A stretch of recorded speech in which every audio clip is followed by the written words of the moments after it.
Hey everybody, Randall and Kristen Brooks, Bhakti House Band. We are super excited to come down, be with you guys this weekend to share with you our Roots to Revolutions launch. Yes, and it's not just an album, it's an actual movement.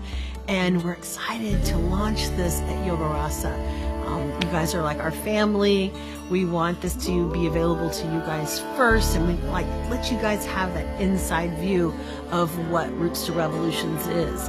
And just to give you a little sneak peek, it's about owning your life. It's about standing up in the truth of who you are, empowered.